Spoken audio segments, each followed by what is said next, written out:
So I found 11 new Forge leaks that have come out since the flighting of co-op for Halo Infinite that have huge implications and features that people have been requesting for Halo's Forge for years now at this point. One of those major features being object scaling. As you can see right here, our user has found a way to take just some simple foliage and then just expand it out. And you can see it even raises the Warthog up a bit, so it has actual geometry with this, which is kind of cool. So it's like really cool, unique things you can do with saying like taking bits of grass, but then making it into like almost like a forest in a way kind of thing, which is definitely some of the unique tools that forgers like to use when it comes to creating their maps. Talking about scaling, we also have a new form of terrain objects, which with basically what you see here from Surasia, grabs a bit of the object, trying to copy the type of map right here, or the style of the ground and stuff like that.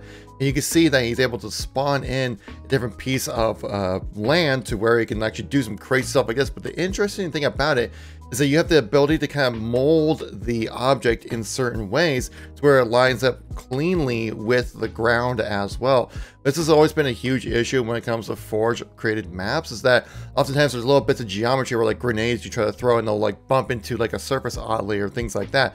Well, this now you can see how he is able to edit the terrain of this object to be kind of like a meld of what people I think really wanted, which is like take the ground and kind of lift it up and down. And also we had traditionally in Halo, in the previous Halo games, where it's just like a piece of ground you can kind of like, you know, make it bigger or smaller kind of stuff like that. But this will actually stick to the ground. You can actually change like the angles of the corners and stuff like that, as you can see that Surasia is kind of messing around with.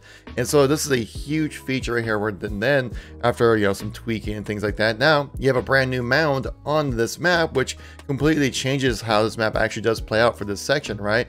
You have a little bit less cover from these brutes right here. If you wanted to do like a ground, you know, downward ramp slide, this hill would actually block that kind of thing. So small things like this have huge implications when it comes to Forge. This terrain feature will help out a lot, especially on the map Behemoth, if you're trying to play SWAT so you don't get sniped across the map. And also the HCS will actually really appreciate this as well. One, they get to change the weapon dynamics and the spawns on that, and also change any map geometry if they need to make sure that it plays out properly for them, which is going to be fantastic. There are different billboards you can put into this game as well. You can have a good boy, you can have a Mr. Chief, which, I mean, come on right there.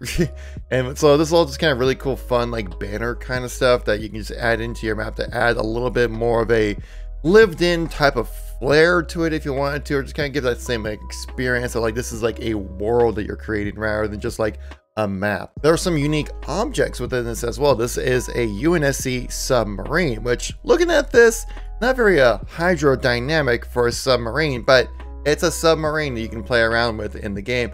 I'm not sure if it's something you can drive, or I think it's more of a prop that you can kind of set up in if you're doing some more kind of underwatery kind of stuff. I'm sure you can kind of like script them to kind of move across the map in some kind of way to make it look like, you know, something that's like kind of atmospherically driving around in your map. And we're on the topic of different types of vehicles in Forge. We have the Brute Chopper from the campaign in Forge. I believe it's the one that Hyperius was driving, if I remember correctly, from the campaign right there, which is definitely exciting to see these types of vehicles in Forge. This next clip here is actually very, very interesting. Now, it's super simple, right? You're just driving a mongoose, but it has a script tied to it where if it goes to tip over, it actually will not kick the player out of the vehicle. This is actually huge, because what this means is that you actually have the ability to have, say, like a race game mode as like, say, a potentially permanent playlist. I know we have like a rotational playlist when it comes to the MCC, but the thing is that like it's the reason why it's rotational is, one, to keep the population up, and two, is that people like to troll on it. Basically, if they're losing and doing poorly, they'll just hop off of the vehicle and just kind of walk around, shoot people as they're driving by.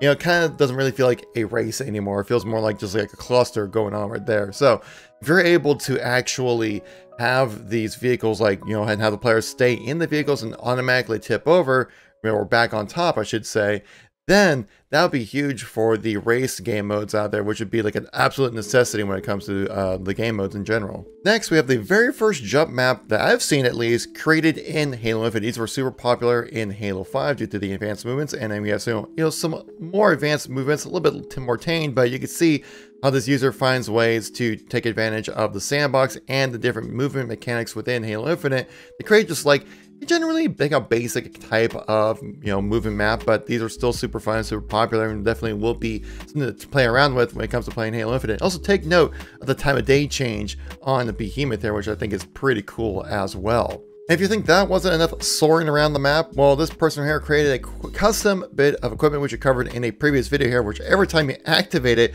this does like this insane super thrust that will just throw you across the map. So these are just like some of the little tidbits of like bits of the sandbox that you can mess around with in Forge to really create some unique different types of experiences. This is why people have been so excited about Forge, because it's gonna help add so much more content and replayability to Halo's Infinite's gameplay. Because right now, like Halo Infinite's gameplay, it's good, yeah, but it definitely feels a bit stale, and hopefully Forge will help kind of lighten that up a bit. Now these next 3 leaks I have for you guys showcase the atmosphere and how you can change things and change the complete feel in Forge. This is the map Livefire, but this time in a much more wooded, overgrown type of environment, and it makes you go, oh, okay. I mean, like, this looks pretty legit. Like, this looks like something like a developer would make. Obviously, for atmosphere type of aesthetic, not necessarily like an actual like design on this map, obviously, but you can see how the lighting has changed. They added in all the forest elements to it, where it just like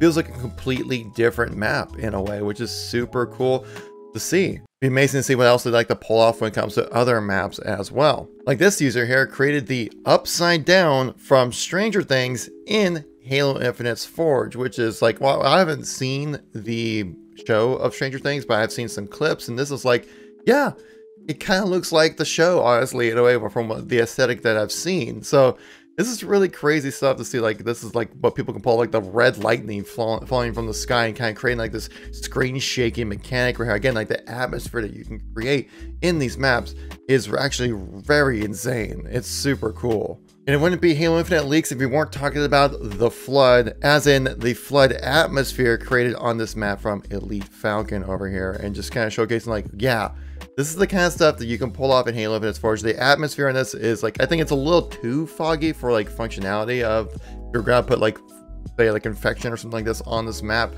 but you get the idea of what we're talking about here, right? That like, you can completely change the aesthetic of a map based on what you're looking for, what you want to do in your map, rather than just being limited as much as you were previously, which is super cool to see.